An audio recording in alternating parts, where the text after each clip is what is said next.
Thanks for coming. It's an honor to be here and just to see the show come together. I got the sort of fellowship, I believe, it was sort of maybe October last year, and it's roughly about almost a whole year, right, of planning the exhibition and really putting it together. And I came to this gallery maybe more than 20 times just to just come like see the space and feel it and just keep playing with the ideas of moving things around. So I'm Odomore. I'm actually an independent curator in the DC area. I'm an emerging curator. So this is my third show right now. And my first show was actually curation that I did with a solo artist at a gallery called Home DC. And last year I had so that was in 2021. So last year I had my second show, which was my first conceptual show, just like this one. What that means is that I curate the proposal for it. I come up with the idea because I feel like the art is a vehicle for saying something, right? Or for allowing space for something that is not being said in a larger society. You create a space where it could be explored, using art as a tool for that. And my practice really sort of focuses on art as a vehicle for healing, right? For helping people see things outside themselves that it cannot really be seen on a daily basis. But by creating safe spaces, we could ask ourselves these questions. So my first conceptual exhibition, this is my second one, which is what I think I'll be doing more of in the future, but while still working with various artists. I came to that first conceptual exhibition was actually at a gallery boutique called Zawadi. And the title of that boutique the title of that show was called "What Shall I Tell My Children Who Are Black?" Right? The idea came from a poem that I took. I like sort of like going back to history. The poem was by Margaret Burroughs, who is was the co-founder of DuSable Museum of History and Culture in Chicago, and which is the first Black museum of art in Chicago. She was a poet, she was an activist, and she had this poem titled "What Shall I Tell My Children Who Are Black?" that actually sort of spoke about ideas of blackness being sort of a marker that holds people back in the sense of different ways. But I repurposed that to sort of tell Black children about their beauty, to tell them about their wholeness and the things that make them come alive, right? Tell them about Black women that don't wear no blues, right? Because they thrive and create their own legacies apart from what I've been exposed to. So moving from that, this show, I had the opportunity to connect with the gallery and write a proposal for it. And the title of this show is actually called "To Harvest a Dream Buried in Dust" on care and blackness. The first part of this, "To Harvest a Dream Buried in Dust," actually is from another poem that I sort of saw at the portrait gallery. It was from a painting which was called Killed Number 13. And there was a poem from that particular gallery exhibition. The last stanza of that poem was "To Harvest a Dream Buried in Dust." And I took that idea because a dream is something that lives, but oftentimes is buried, because this work was about killing the archives, right? Burying the history of a people, burying their identity. But I now repurpose sort of that same idea again to link it with care, right? Which is about resting. But care is not just more about rest, it's also about looking within ourselves, right? And the idea of blackness, given that we live in a society, for example, where Black people are still fighting to live a life where they could walk on the street and sleep in their beds peacefully without being shot. So looking at the peculiarity of sort of Black life in terms of it could be fleeting in any moment. So that's sort of what this idea of the title of the show comes from. I sort of give an idea of how I work with my curation. I do this work having not studied art. Actually, my background is in international development. I got my degree from American University, but in 2020, I fell in love with art because the pandemic, I felt like I just had a conversation with somebody. I had a professional breakup, that just sort of rocked my foundation of what I wanted to do, and with COVID happening and everything turning on its head, I really had to be very introspective in that moment. And art was a vehicle, I started creating art in that time. It was a vehicle for me to actually begin to ask myself these questions about what kind of person do I want to become? What kind of life do I want to lead? And all through that, this sort of exhibition idea of what about using art as a tool came from this experience. I feel like I have had opportunities to now actually free myself from expectations of society through art, right? And through literature, particularly oral history of Black women, which is the Black feminist thoughts and Black feminist theory, which is where I base most of my works on. So when I do research for exhibitions, I go into the archives, I go into books about what's been said about this. And people have been speaking on care for a long time. I'm just now, as a curator, I work with artists who create works based on their experiences and who show pieces that could show us a better future, while looking at the past. And as a curator, my job is to be a conduit, to be a conductor, be a connector, right, with a gallery, and sort of like saying there is something here that we need to say. How do we then present it in a way that is cohesive? So as a curator, I'm a storyteller. And because of that, I really try to use art as a way of storytelling, creating a safe space that is conducive enough for anybody to have access to it. So I like to curate exhibitions in alternative spaces. We're having a gallery exhibition at the MLK Library next year. And the first one I had, my conception show, was at a boutique gallery. And it's creating opening spaces, not necessarily a white wall gallery. There's access into that, involved in that, who has access to the spaces, right? I want everybody to have opportunities to actually see themselves reflected in the work, and hopefully open up space for people of the various backgrounds, because the work is about that. I envision a future where we feel we could be born knowing that we are loved instinctively, knowing that we deserve rest and care instinctively, without having to earn it, right? Without having to sort of like work so hard, feel like we cannot even get rest in this lifetime. I feel like people need to have the resources in their life to thrive, and I just want to be able to speak to that. And so for me, it's that place is where my curation, my care for curation comes from. And the word actually curation means care, right? The word itself, curation, means care. It means stewarding with care, right? So being able to have conversations where I'm able to honor the works of artists who trust me enough to believe in the visions that I have. And these all pieces in this room. So in the show, To Harvest a Dream Buried in Dust on Care and Blackness, it's about healing, it's about rest, it's about care. And care for me is not just about drinking tea, self-care, which is just a buzzword these days, right? Take a bath. I take bath every time because I need it, because you're working so hard.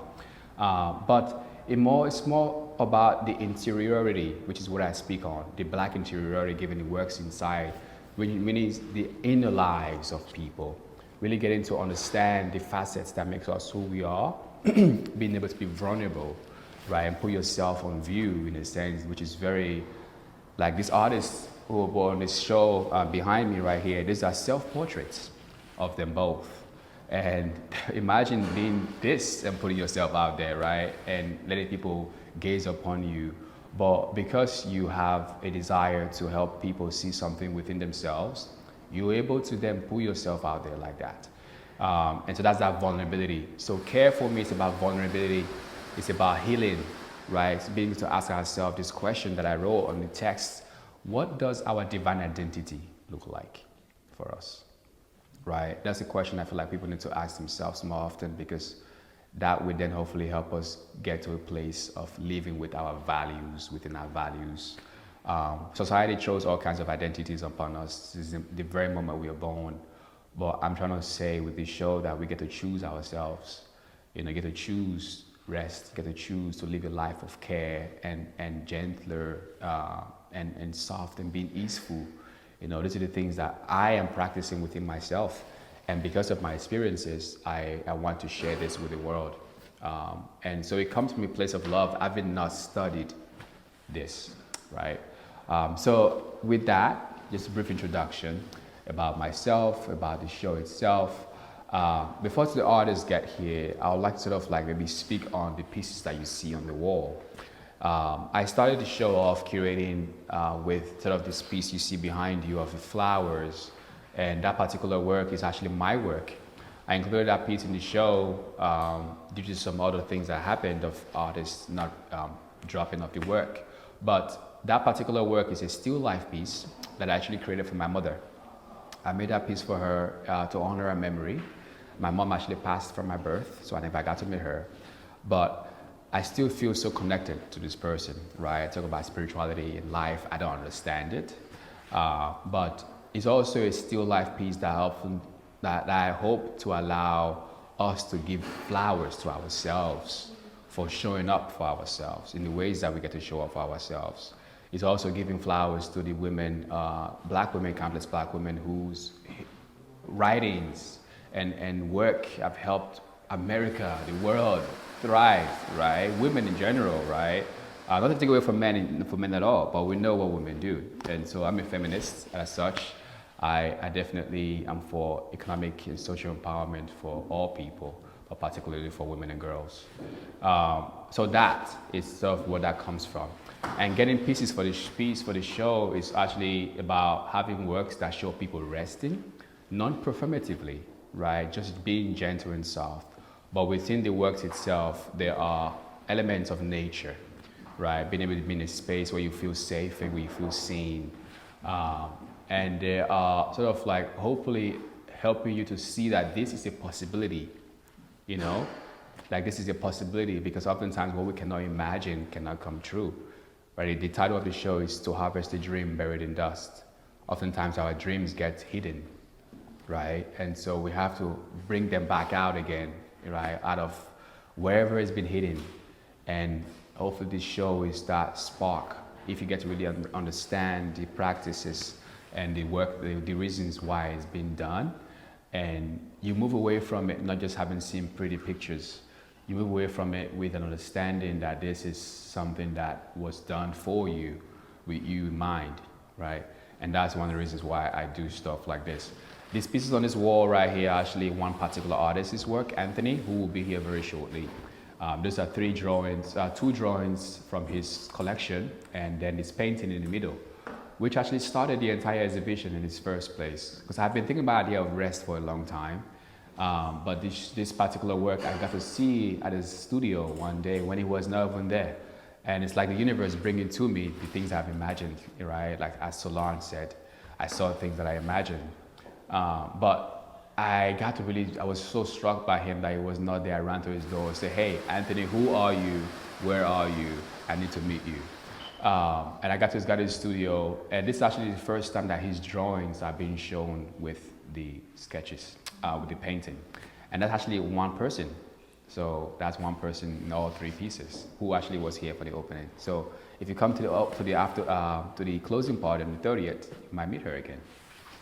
And so that's Anthony's work. And this particular work is so fascinating because you see someone is resting, but then, right, there is this sort of like, you know, not like a little chaos with the broad strokes, right? It's not like super smooth.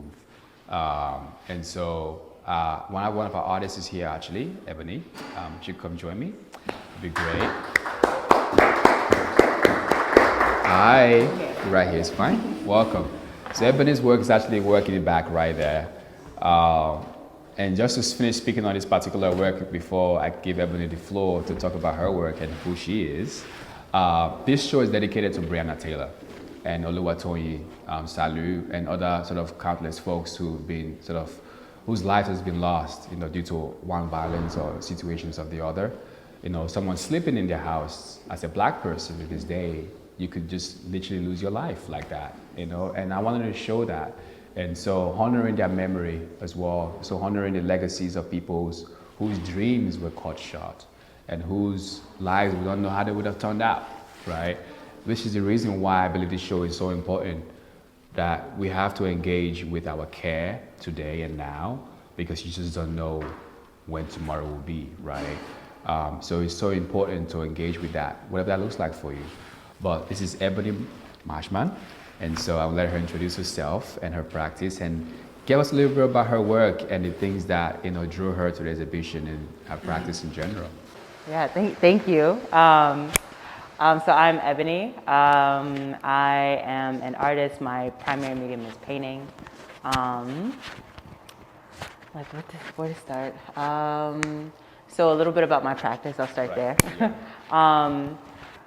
So I often paint on paper, and when I paint often, I like to paint all at once. So I do a lot of my works in a single session, including this painting. So usually, on average, it takes me anywhere from like 2.5 to maybe 3.5 hours. And I'm sure we'll get into this as conversation continues. For me, painting is very active. It is hard. It is lovely. It is all these things. But there is almost a sense of rest in it because it's almost a meditative practice. So it's something that when I'm doing it, I'm able to just kind of feel the perfect balance of in my head and my body at the same time. I know people will talk about being out of your head and into your body, but I need to be in my head, to think about, what I'm working on. So this piece came to be in a time when I was doing a lot of self-portraits. It was in the pandemic, so it was 2021. And so when I'm working from self-portraits, I'm not really thinking necessarily about the likeness. It is if I'm in a flow that I'm doing more of like a daily practice or close to with the portraits where I'm working from myself as a reference.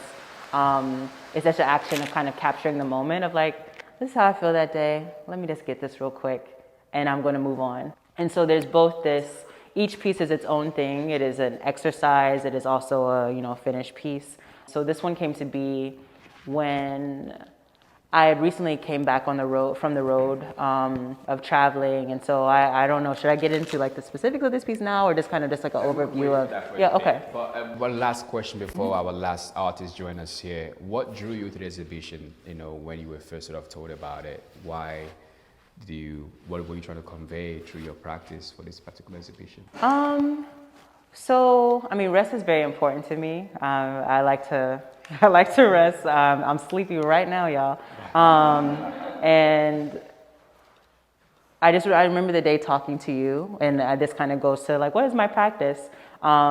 When we were talking that day at your market, I was like, oh, the light is nice. Can I take a picture of you? And then painted that in the same flow of just like, I like these colors and I like these angles and I'm going to paint it real quick and keep it moving. But thinking about, all the pieces you had mentioned, all of the ideas you mentioned as far as like considering and contemplating rest, specifically related to dreams and Black women who are no longer here to dream. It resonated with a lot of, my work. It resonated with me, the things I contemplate and consider. And I know it was a journey of landing on this piece, but thinking of the aspects of how all this can kind of come together of like, being in what can be like a dreamscape or a dreamlike space, also contemplating nature and this idea of flowers and those are not actually flowers, but like foliage, but plants. While also centering a Black woman protagonist. I know it's not a story, or is it? But really thinking about the figure as a protagonist. When I first saw it, I was like, that is it, and I'm grateful for the opportunity to show your work here. I've known Ebony for maybe going on a year now, and I've never seen her work in person, and I was dying to see her work. And because she's a very talented artist, and so I'm very honored to show her. But with that, another artist showing the show is Anthony. So Anthony's going to join us right now. So Anthony's a fashion guy, as you can tell. He always comes ready, representing Nigeria. He's actually Nigerian as well, which is great. So welcome, Anthony. Thanks for joining us. Yeah, so this is the team. This is the folks who came out to see your talk. And so you just introduce yourself to the people and let them know who you are, where you're from first, and what are you passionate about? It's not art only, right?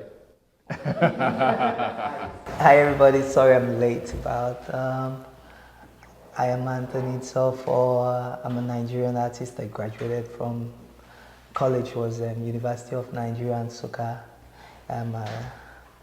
I've been practicing for about 25 years, so half my life. And I have built a body of work that I think stands for something, And I met Adam at some point when I got the artist in residency at the Torpedo Factory Art Center, and it was auspicious because like he just saw my work and felt this was something that could come into an idea he was building on this show, and he gave me this opportunity. And the great thing about this show for me that I've worked for so long is that it contextualizes me in a place where I thought maybe when I'm dead, this is what I'm gonna see happen.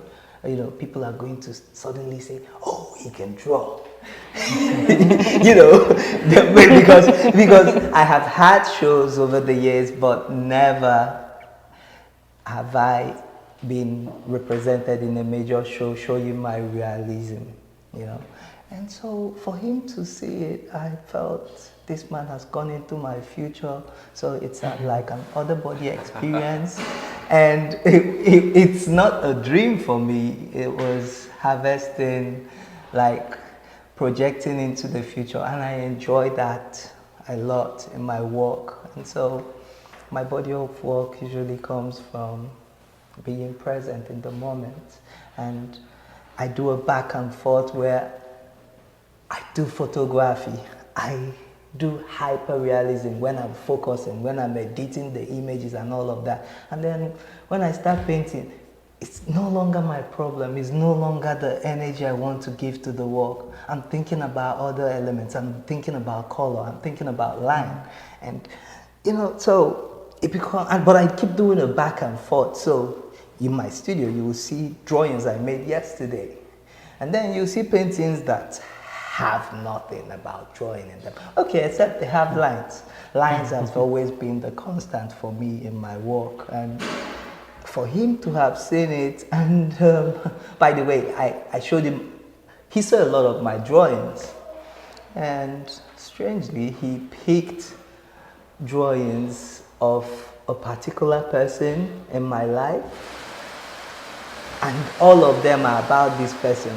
But I had other drawings that I feel, you know, were interesting of other people. He didn't touch them. And then I just realized when I came at the opening that it was the same subject that he focused on. It blew my mind, right. You know. So I did not know this before this, so it just sort of came to be. So thank you. It was great to just meet the person who's featured in all this work in this work too as well. So I'm honored to show Anthony and show everybody listening to the show. We have 6 artists, other artists, was in general, including myself, 7, who 4 of them are not here right now. Alani Nelson, Jazz Williams, whose work is right here. Alani Nelson with the blue glass right there. This is Tavon Taylor, who's actually based in Rhode Island, and Jalil Makwe-Porsche as well too. And so this Jalil and Tavon actually goes to school in Rhode Island, School of Interior Design. Tavon just graduated. Jalil just graduated. So they are both friends. And this work, I was telling every crowd that it's actually self-portraits of the artists who are both photographers. Very, very beautiful. This is their first time actually shown in the area. Tavon is from the area, from Maryland. This is his first time showing works at home. And he actually will be in a different show opening up at the end of this month at the Hamilton Artists Comedic Show. So it's really beautiful how opportunities, you know, are fostering for artists to sort of begin to think about or come into a reality of things they never imagined would be happening, right, in such a short time. And so I'm grateful. Thank you so much for all you've trusted me with your works and for believing in the vision. So Anthony, I want to sort of go into this piece you have right here of Amber, and you sort of spoke about when I first met you, that is work about how rest is a flux. Can you please explain that to us, what you meant by rest being a flux? Because if you look at the painting, it's sort of like there is no full, there's the bottom is sort of a bit chaotic in a sense, right? It's sort of like a lot, like different things going on compared to the resting part, the top part resting. And you mentioned that rest is being a flux, but it depends depending on the person. Can you sort of share what that means for you?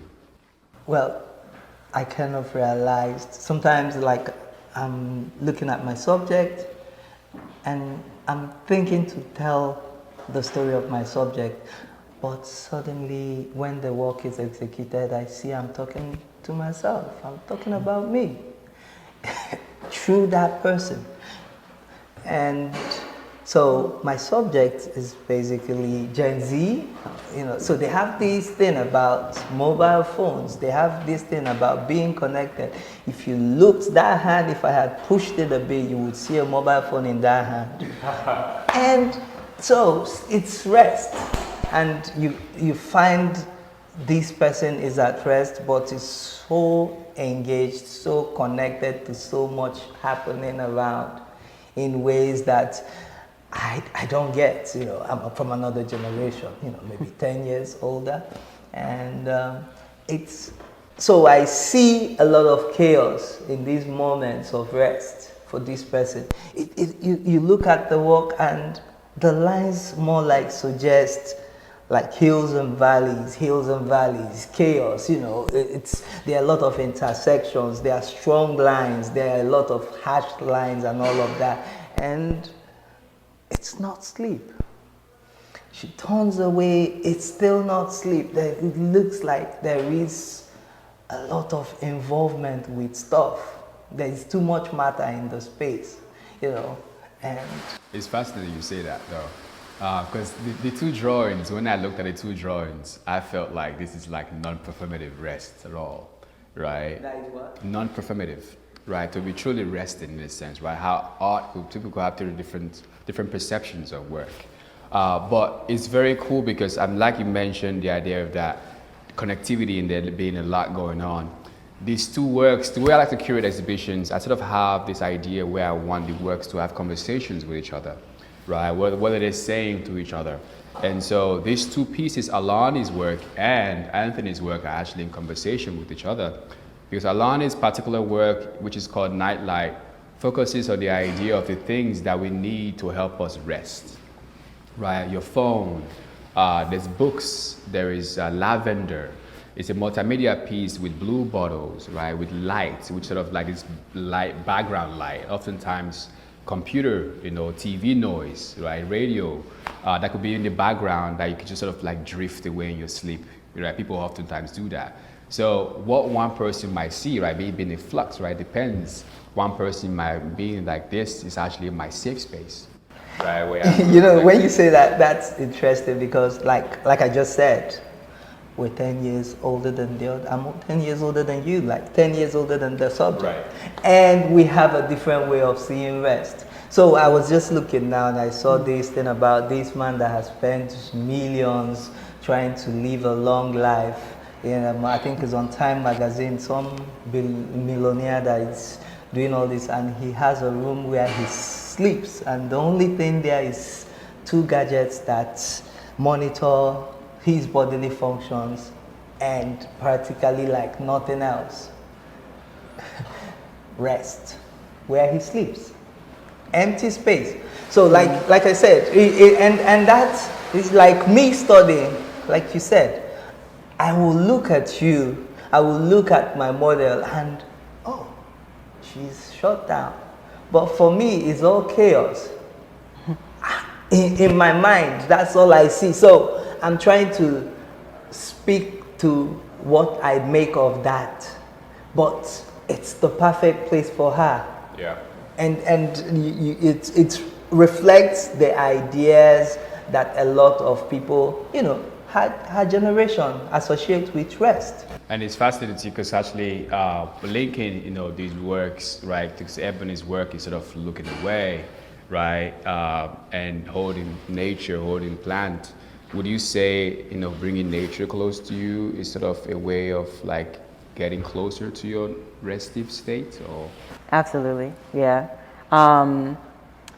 As I was listening to you talk about the empty room, about like this billionaire or millionaire designing this space, I'm like, dang, that seems like, what if it not has the opposite effect, but it seems so sad to me. And I'm just imagining like a white room with gadgets on your chest, and you're like, that's peak rest.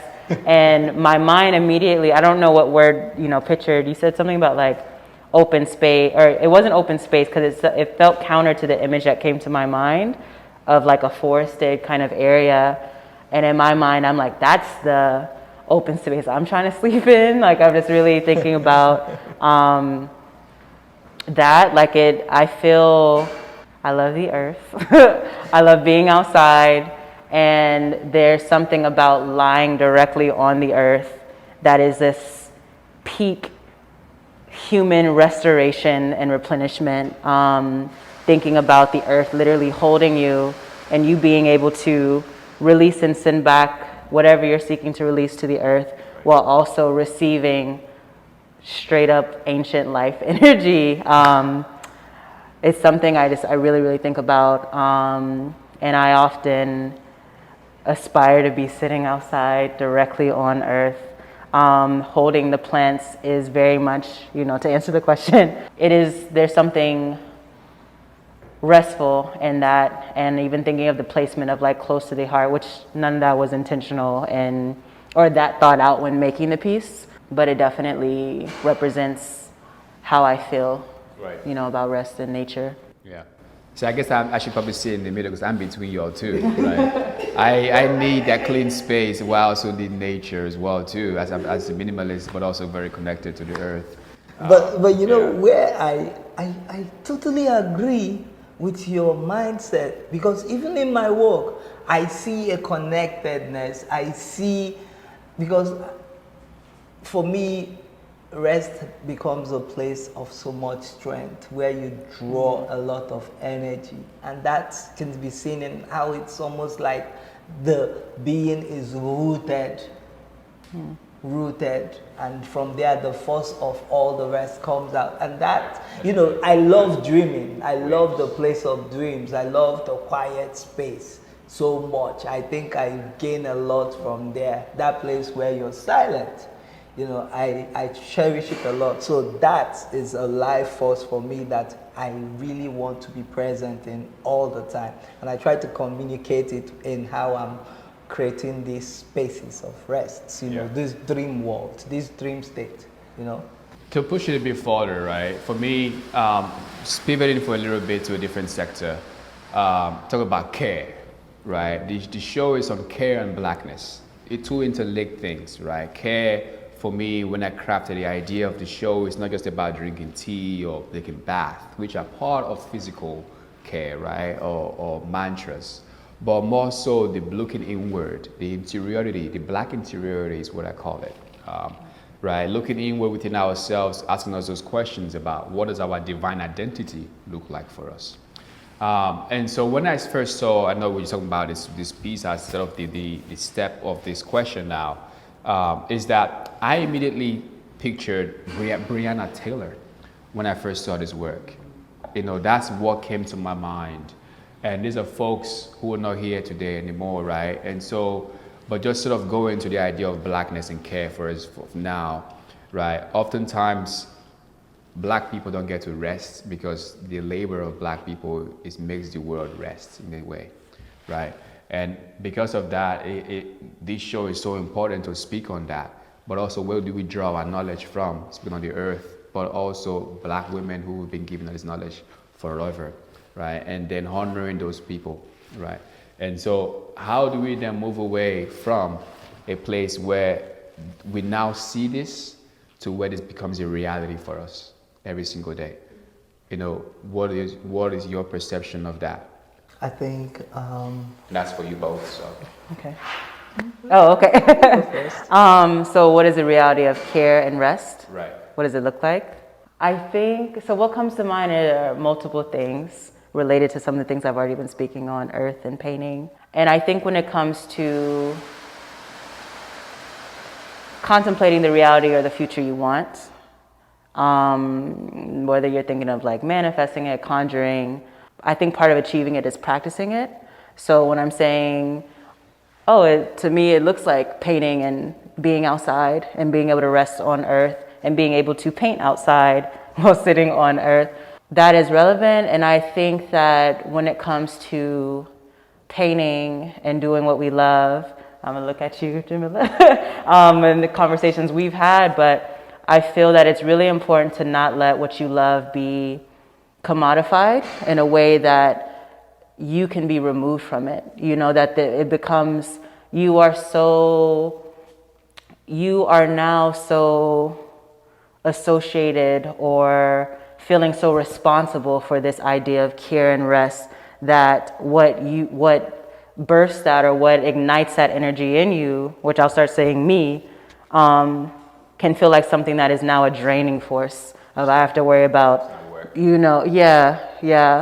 And I think like I value work when I think about practice, but when I think about work as lifestyle, that it's very much become in our society, and that's what I prickle at, and I don't really aspire to deepen into kind of this work as a means of, I don't know if means of an end is the right phrase, but that's how people use it, but it's like it is a means of the end of you, that you're working so much that you are depleted and now you're done.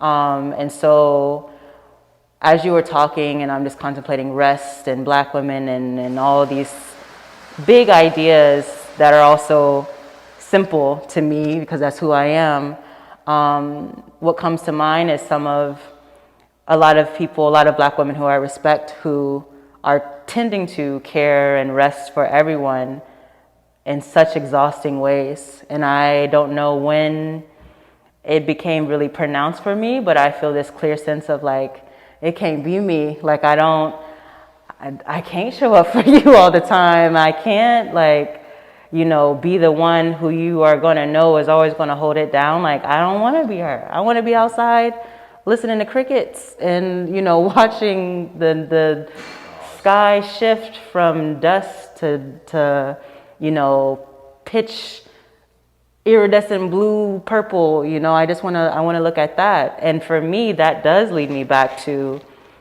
these ideas of ancient knowing and what Black women be knowing. And I often think of Harriet Tubman, who is just like iconic, of course, but such a powerful astronomer and forager. So the connections that she had to earth and sky and her spirit and her beliefs, and that being such a profound part of the work she was doing, at the same time, while not aspiring to be her. I'm not trying to lead everybody, to another side. I'm not Moses, I'm not her. But I feel this sense of like, with so many of the Black women artists, feminists, womanists, not using those labels, but same energy, there were always clear ties to earth and what they were doing. And I feel even those moments where you are laboring really hard and it might feel inescapable, when you're able to be tapped into practice and earth work, that there's still a line of replenishment. And when you are able to tap into, I'm listening to all the breakdowns of this piece, but I view this as being like supremely serene. And when you're able to just tap into that silence that usually is not pitch silence, but able to tap into that stillness, that's when you can receive these through lines of replenishment. Beautifully said. I feel like that is actually very beautiful. So thank you for sharing that. Being able to feel that you're giving, but also being you're receiving as well too, because you can oftentimes give what you don't have. I feel like that's very important. It's nice we're having this conversation because I come from another place, right? And rest and care for me becomes tied to my origins, where we speak to things in nature like we speak about this earth, my mother. We speak about rejuvenation, we speak about growth, we speak about continuous change, constant flux in what we do, a replenishing, and that's where rest becomes a place to gain strength, to do more, to be more, to add value. And so I've realized that from my perspective, society seems to demand a lot more from me being Black than from the next guy. But I push it aside because I realize that there is an enjoyment in creating legacy. You know, because every time there is a positive and negative for everything. Drinking water, everything, food, there is a positive, there is a negative. But it's always, for me, been about following the light. And I see that at every point in time, rest becomes a pause, but it builds momentum. So there is so much force, you know, like in physics, you know, where the body is at rest, but being at rest doesn't stop a lot of stuff happening. That flux, that energy. So it's where your dreams come alive when you wake up from rest. But in rest, that's where you dream. The power to dream is unlocked, where, you know, the boundaries of space, of the earth, is broken. You have a limitlessness to your vision and all of that. So you see the light at the top of the mountain, and that's where I get. And so when I see people at rest, and I see how people enjoy this rest, but I say to myself, rest is just a pause to continue.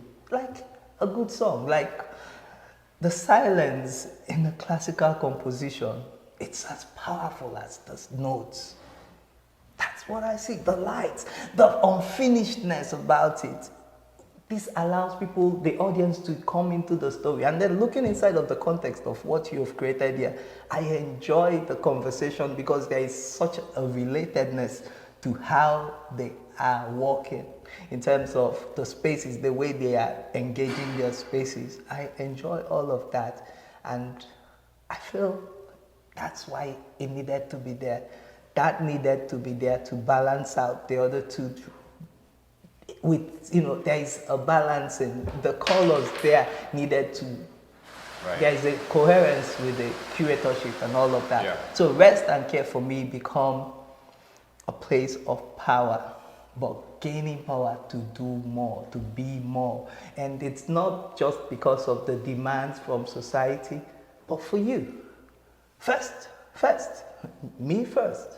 The work of jazz, for example, talks about, you know, what is it my turn, right? When is it going to be my turn to rest, right? You know, I've been behind a chair, it's like a ballroom, right? So when is it my turn to take power, right? To lead, right? But also there's money bills on it that speaks to the idea of capitalism, right? And the things oftentimes that you need to rest, money, right? More money allows you to have, you know, in a sense, quality of life that you desire, the ways that you desire it.